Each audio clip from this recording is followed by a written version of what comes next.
Peace.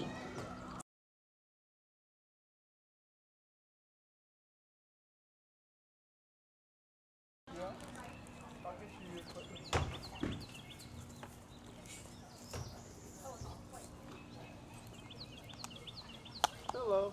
Hey there, how are you? Good. Good morning, everyone. Welcome to St. Augustine, Florida. This is they would like you to believe that this is the oldest city in the United States. But of course, we know that time did not start with the Europeans, quote, discovering something. But nonetheless, a lot of income is derived from these notions. And let us just believe for a moment that we are standing or positioned right in front of the fountain of youth. And this is believed to be, purported to be, the first landing spot of the Spanish when they came to this area. Of course, I'm pretty sure that historians have proved all of that wrong, but we don't want to talk about that here because we've got a beautiful coquina wall behind us and the gates that welcome us to the Fountain of Youth. And we're on my favorite street in the United States of America, or what's now known as the United States of America, formerly Spain. This is Magnolia Street, and aren't these oak trees just cradling this street so beautifully southern. It's a fantastic place to be. I gave a concert in St. Augustine, which is where I am, last night at the old waterworks. It's called, what's the name of the water? Oh, what's the name of it? It's the waterworks. It used to be an old pumping station that they've repurposed into a concert hall, and absolutely one of the best spaces for listening to music I've ever played in. It was a sold-out show. I'm very proud of that. My buddy J.J. Gray was playing in town as well at the amphitheater, and the band Journey was also in Jacksonville up the road a piece. So, and we managed to sell ours out.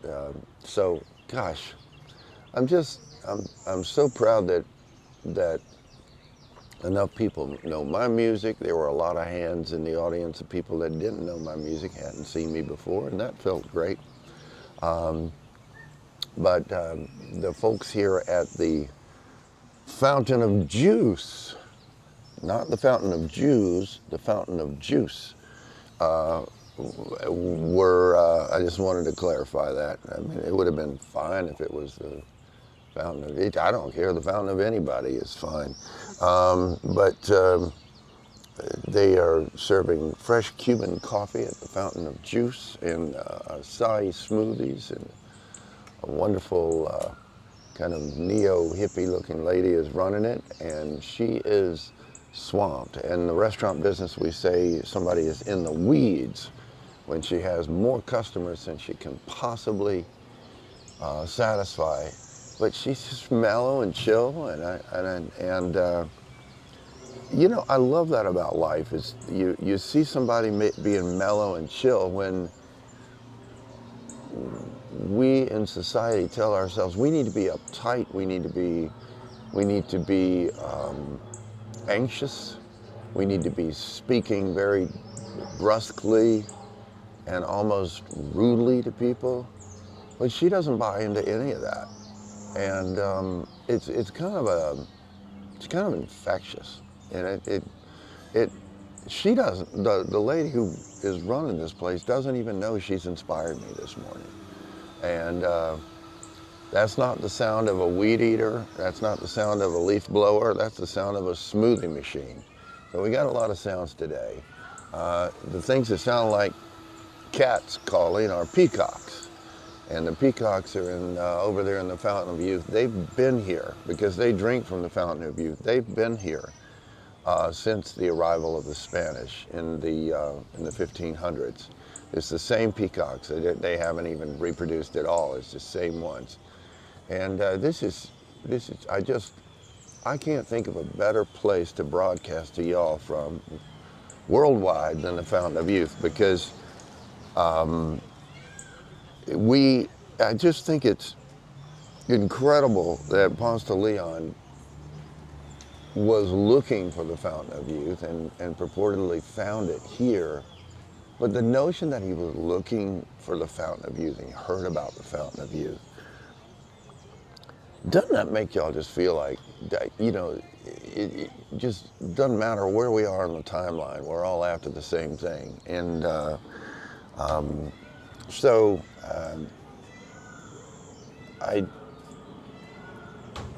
often, you know, I go to yoga, I try to eat well, I try to not stress myself out so as to extend my life. And I don't necessarily want youth, I just want openness. And I'm gonna try to play a couple of songs for you. It's kind of funny. There's tourists all around, and but that's what St. Augustine is now. I'm here on my favorite street, St. Augustine's Magnolia Street.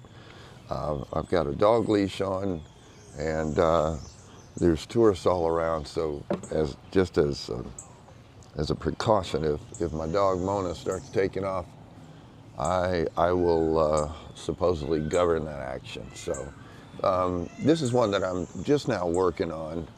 I don't think I've played it for y'all before, and I'm gonna make mistakes on it, but it's called One Time Cotton, and I'm playing that here because we're right up the road a piece from Fort Mose, and Fort Mose was a Spanish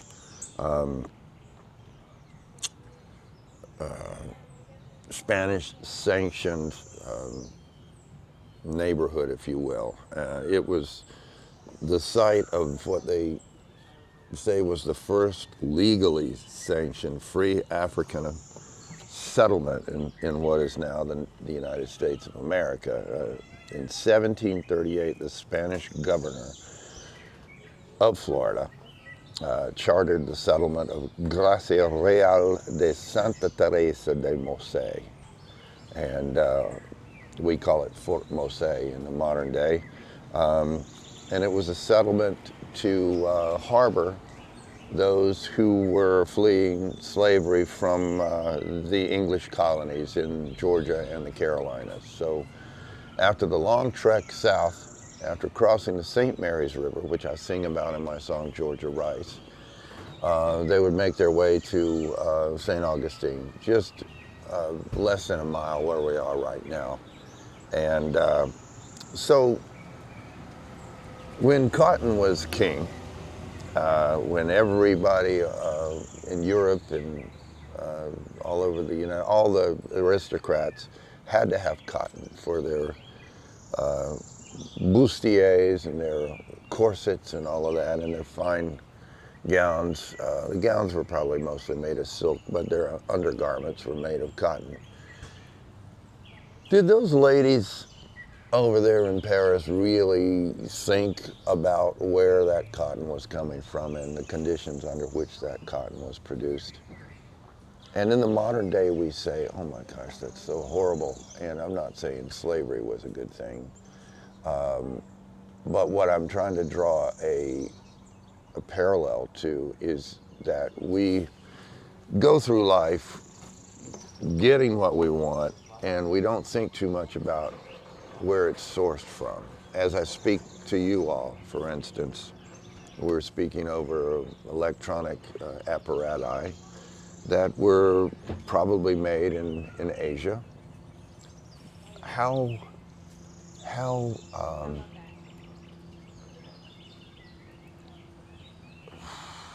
severely how strongly do we pursue the sources of these devices that connect us all? I think you see the parallel, but this one I'm working on. Some of the metaphors are maybe not quite strong yet, but I'm using cotton, I'm using Elvis, I'm using Jesus, and I'm using silicon, meaning like silicon as in silicon chips. So here we go, let's see what I can do. And I've got my audiences coming in right now. Oh, here they are. Yeah.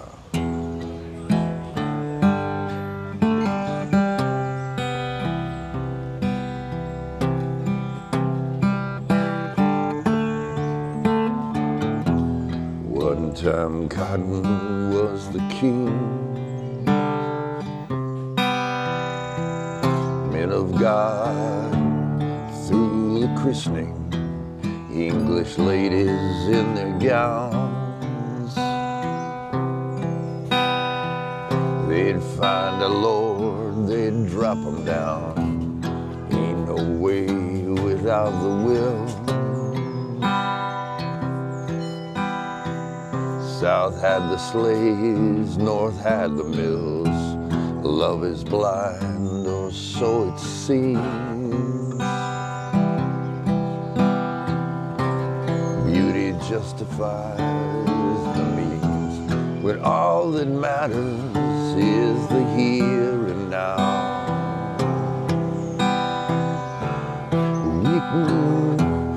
We can't see those wicked things.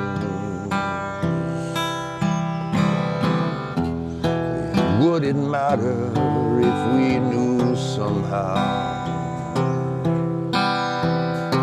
When one time cotton was the king, one time Elvis was the king. He got the girls with one leg shaking. They say he stole the black man's song. Maybe he helped us get along. He got big and shot TVs. I guess he died the way he pleased, when all that matters is the here and now. We can't see the wicked thing. Would it matter if we knew somehow? When one time cotton was the king.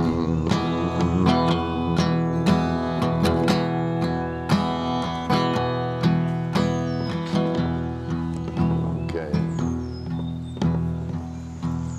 One time tourists were all around. Instead of looking at y'all, I had to look down, 'cause my dog is at my feet, ready to bite people who are walking on the street. One time silicon was king. Now what is real, we're realizing. God only knows zeros and ones, on whose back they're built upon. One time Jesus Christ was king. He got famous, stopping suffering. It wasn't him who placed his crown, but he told us he's coming back around. He called you out, he took the nails. We'd do anything for sales, when all that matters is the here and now. We can't see those wicked things, but would it matter if we knew somehow? When one time cotton was the king. When one time cotton was the king. When one time cotton was the king. All right, poorly played, but I was very distracted. And it's, you know, it's doing these broadcasts, especially remotely like this, is kind of a challenge. But it makes it's strengthening my moments on stage because I have less to concentrate on, and just having to think about my connection with y'all,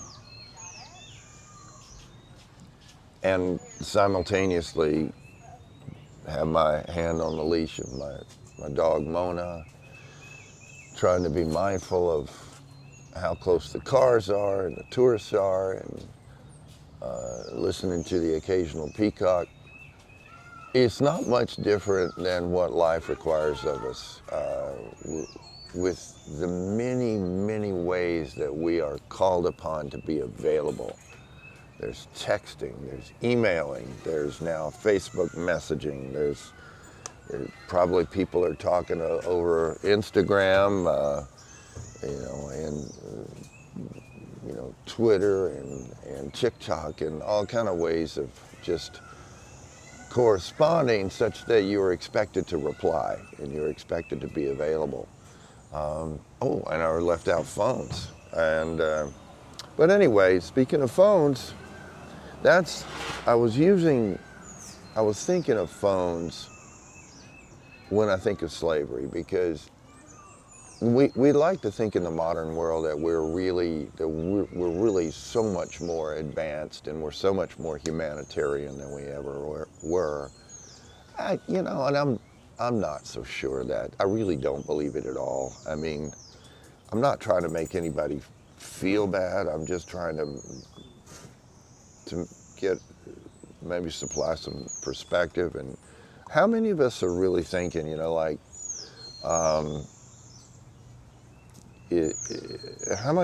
many of us are really concerned about how this phone came to be? How did this thing end up in our hands? Who made it? Under what conditions did they make it? And I've talked about this before, and sometimes people, they just get mad at me. They don't want me to talk about that sort of thing. Because I guess it kind of makes us all feel a little bad. Like, I'm not trying to say we're complicit, but maybe we are. But what are you going to do? Anybody who complains about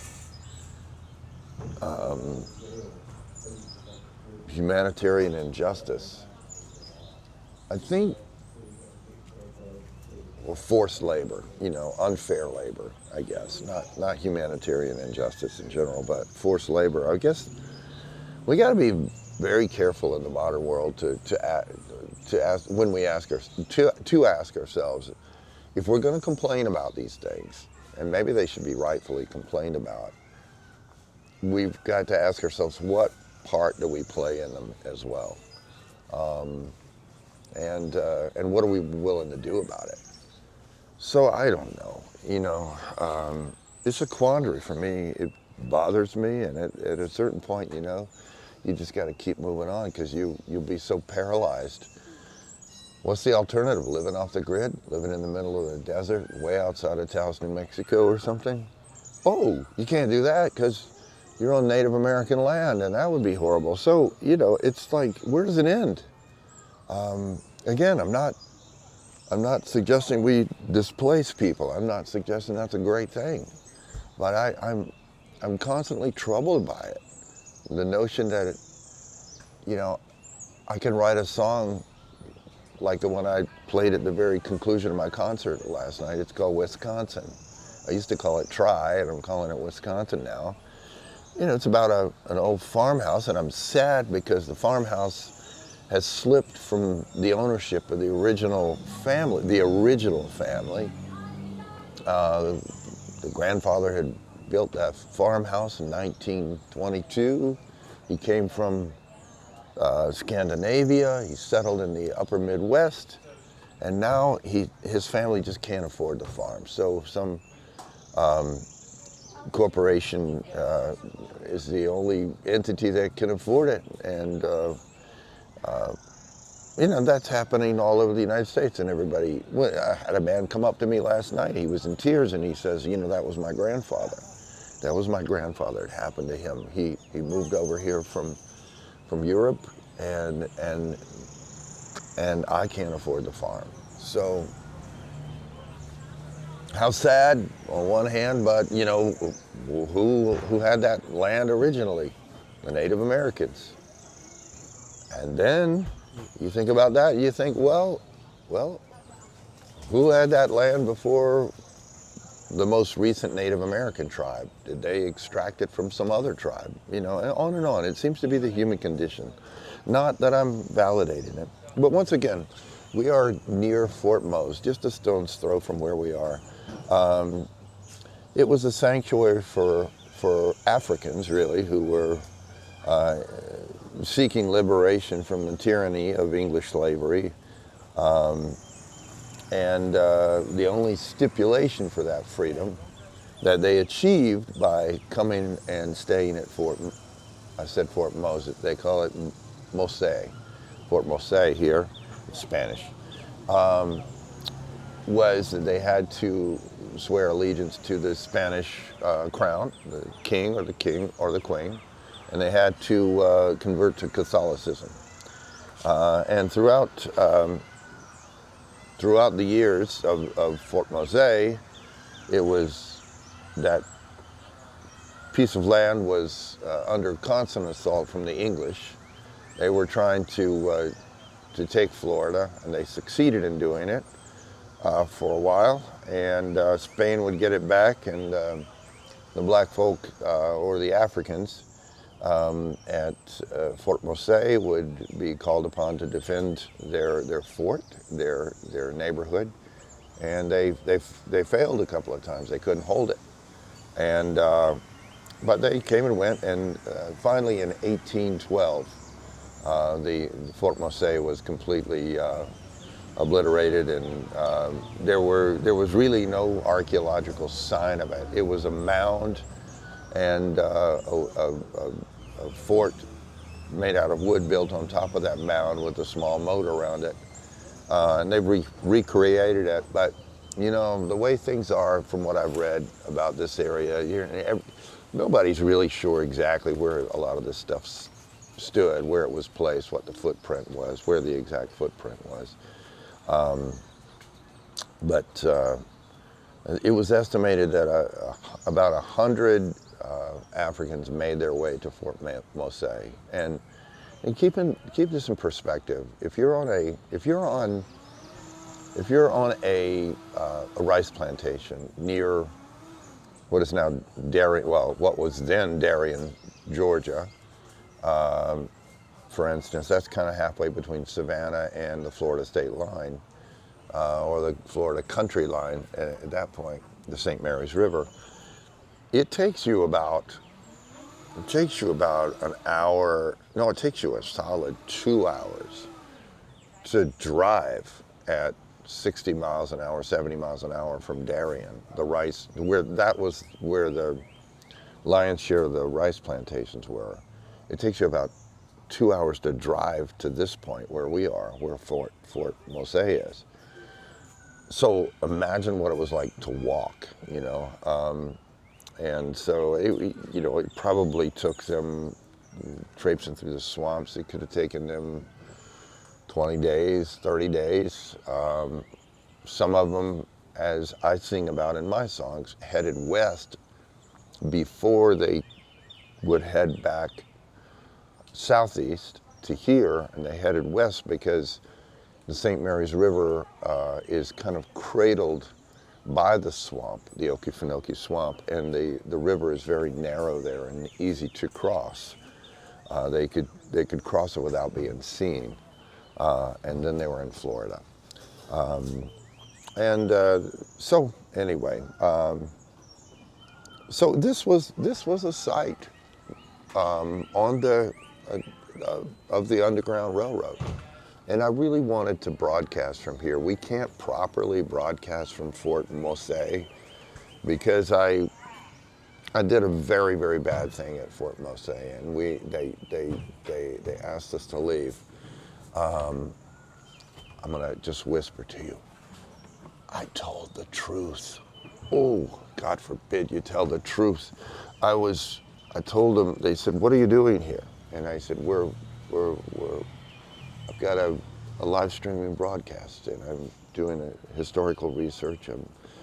I'm playing music recreating music that was archived in the Library of Congress, and it's connected to the Fort Mose site. You can't do it.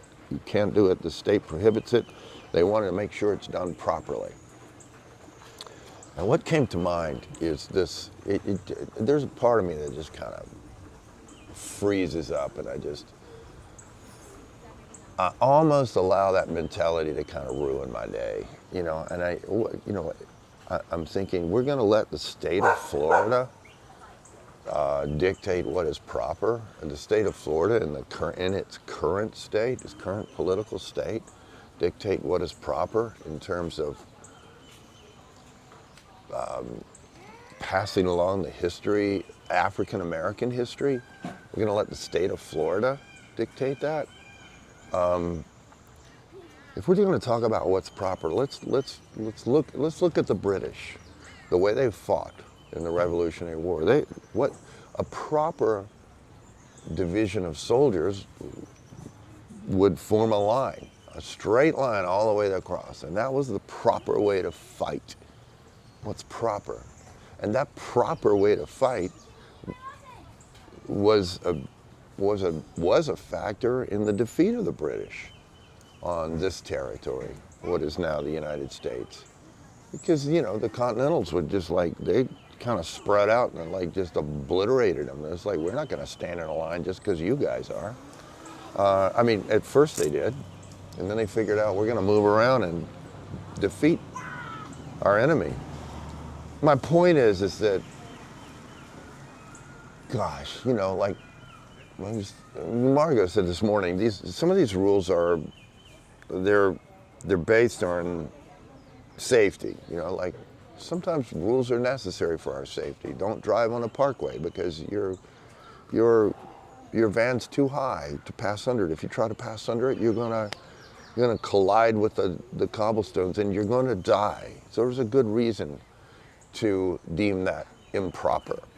But to pass on historical information and to spread that around, what's to fear? So fear is the basis that this information is not going to get spread around in a way that the current government deems proper. I don't know, maybe I'm naive, but it kind of torques me a little bit.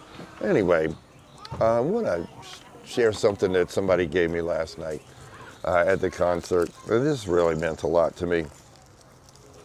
There's a fan of mine, and her name is Violet, and she lives in Spuds, Florida, which is kind of an agricultural area between here and Palatka, Florida, on State Road 207.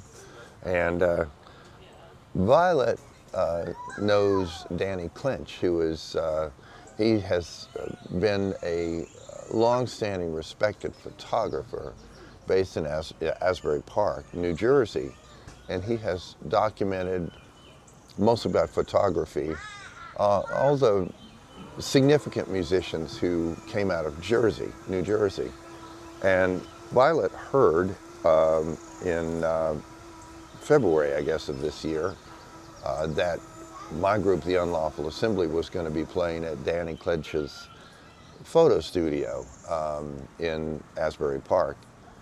Danny Clinch is the touring photographer and has been Bruce Springsteen's go-to documentarian for years. So all of the pictures you see on Bruce Springsteen's sites are done by Danny Clinch. But here's a photograph of Violet, who flew from Jacksonville, Florida to Newark to see me play in February. I don't know if you can see Violet and her daughter and Stephanie at the Clinch Gallery, March 1st, 2026. Now Violet's from a little town here in North Florida, and she made my rhinestone Bible for me some time back. And that's me and Danny Clinch, Bruce Springsteen's go-to archivist, and Violet and Stephanie. And that meant a lot to me.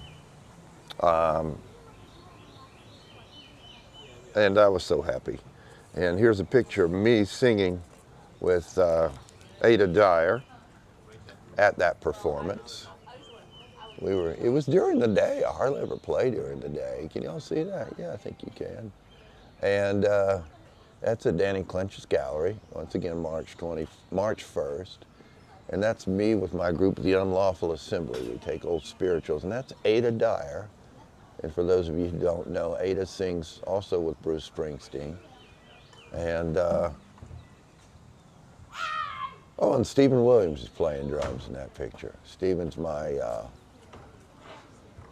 colleague and partner in The Unlawful Assembly. He produces the band when we record. And what a great afternoon that was. Oh, thank you, Margot. By the way, I should give a proper shout out to Margot. She's the producer of this show, and every time we broadcast on the road, we learn a little bit more. It's tricky. This one's particularly tricky. I had hoped that we were going to be able to be out there in the peace of Fort Mose, but that's not happening for today. I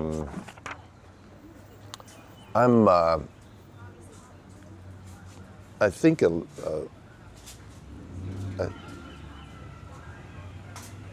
this concept of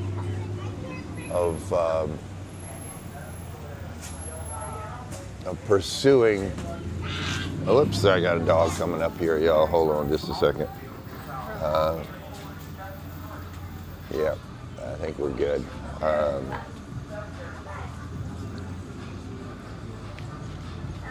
Anyway, while I'm waiting, for those of you who have friends in Central Florida, I'm playing in Winter Haven, Florida tonight, and it's about 4 hours from here. So it was roughly in the Lakeland, Orlando area, and I hope you alert them, let them know I'm coming. Let me take a sip of my acai smoothie.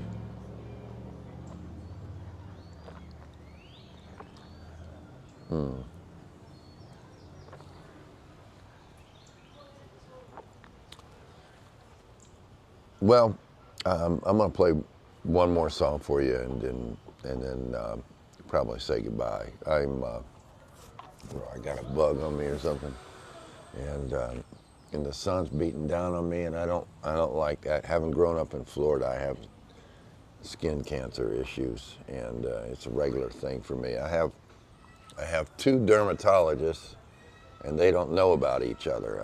That's how important skincare is to me. So I go to one in the spring and one in the fall, and just toggle back between them.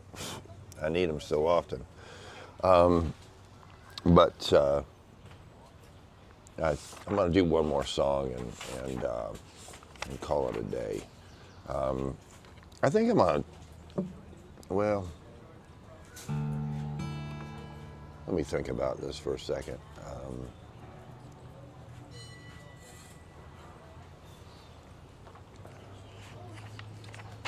Yeah.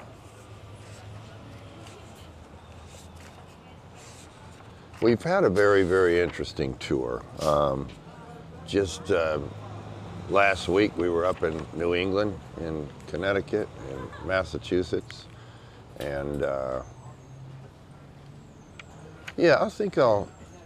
Margot, do you remember if I played early in the morning on these shows? I don't think I have because it requires that I tune the guitar down low. So I think this guitar is going to tolerate it pretty well. So let me just tune this down. It's an old work song that certainly applies to this area too. Gosh, the sun is showing me that I've got to clean my glasses. I'm feeling so unprofessional here, but the very nature of me doing something like this is completely unprofessional anyway.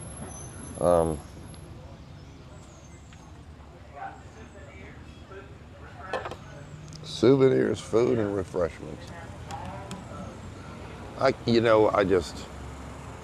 can't do a serious song here. It's just so hard to keep my mind on it.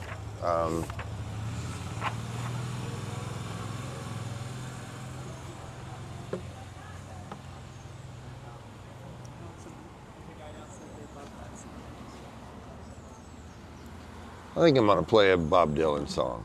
And this is a song that I messed up very thoroughly last night. I'm going to try to redeem myself a little bit. I'm going to leave you with this one.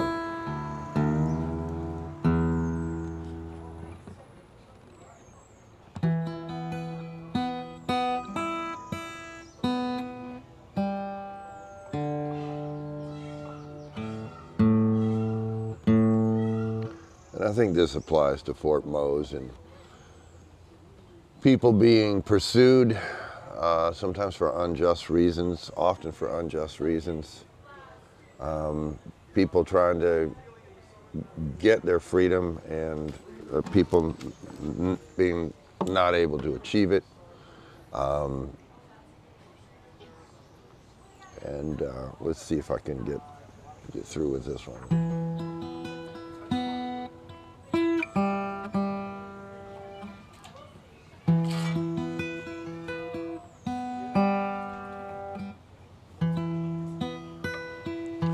Margot, can you hear the guitar okay?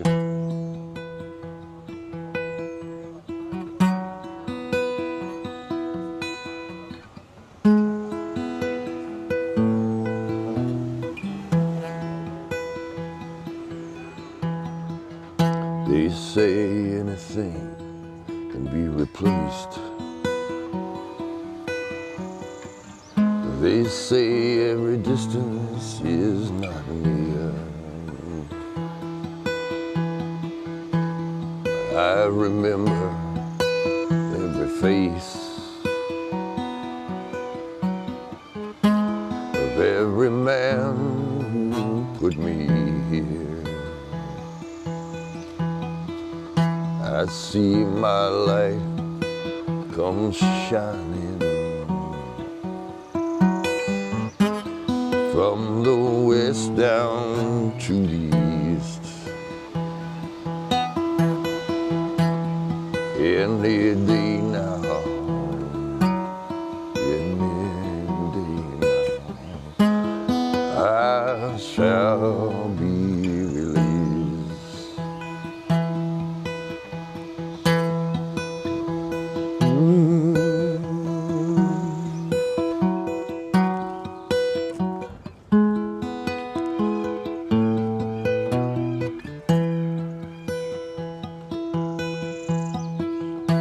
They say every man needs protection. They say that every man must fall.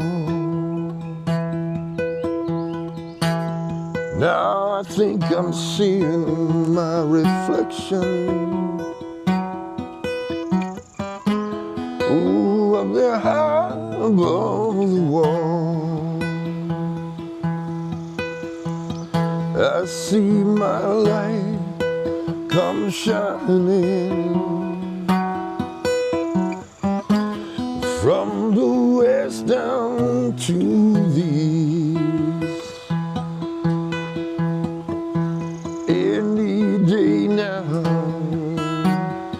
Anyway now, I shall be released. See that man in the lonely crowd. Ooh, he swears he's not to blame. I think I can hear him shouting out. I tell you people, I've been framed. I see my light come shining from the west down to the east. Any day now,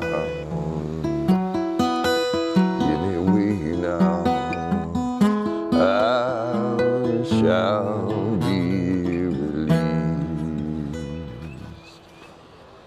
All right.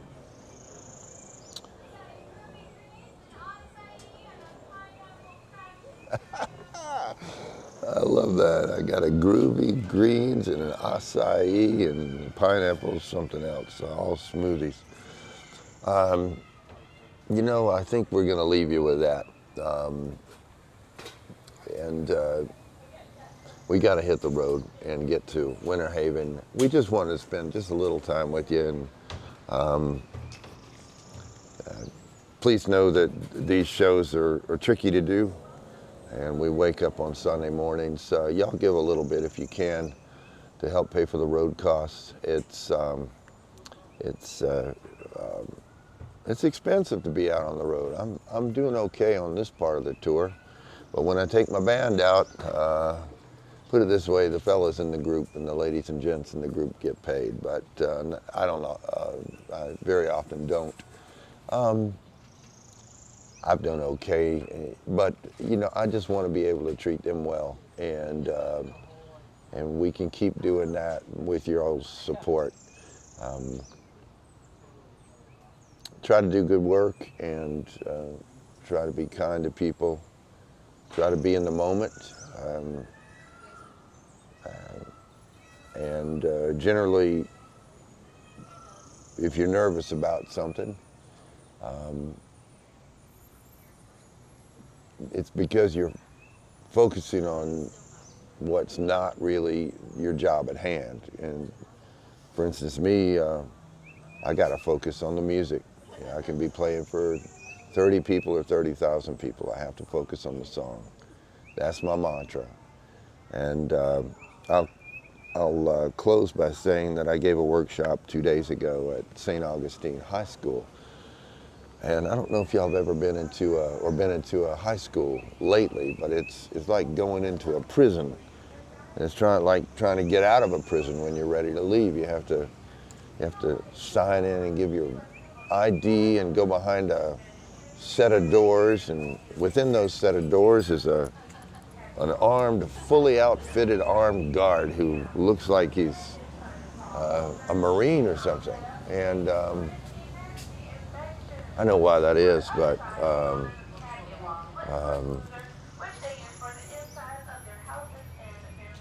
on a second. Let me let this tram go by. But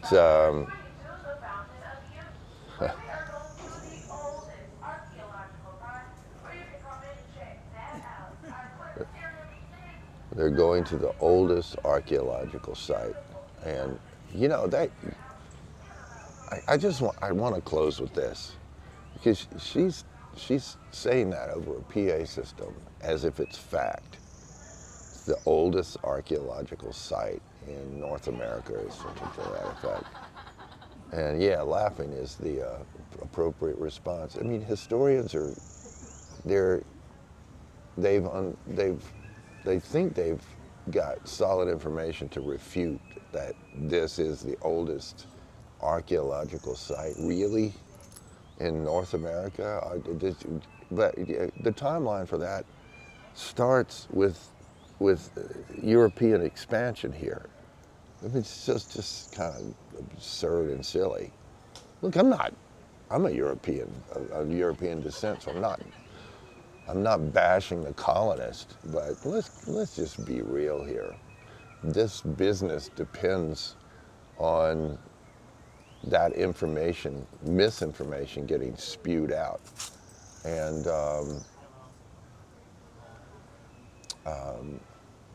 what would be wrong with saying years ago in the 1920s we thought this was the first site, and it's celebrated as the beginning of new concepts for this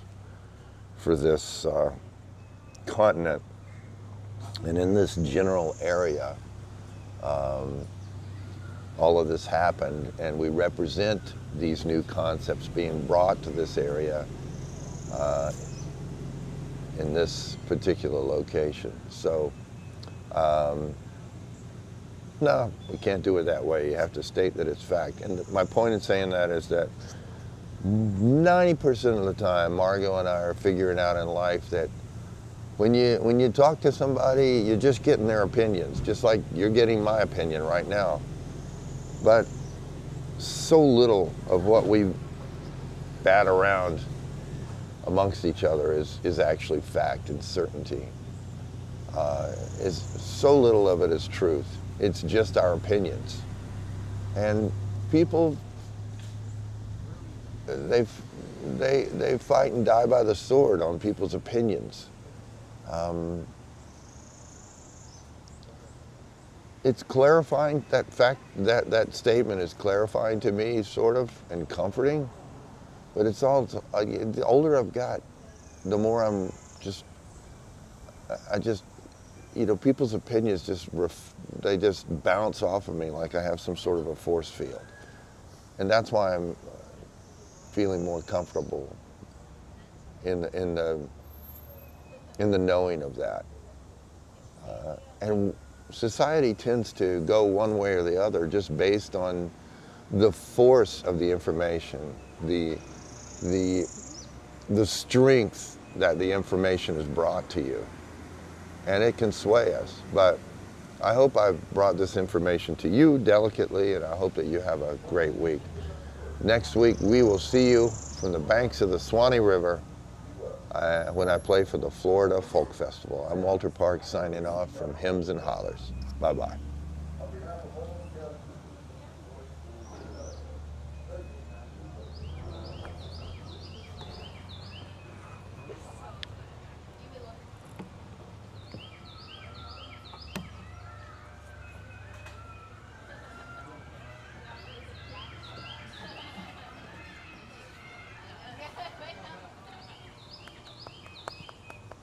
Mona was a good dog. Mona was a very good dog.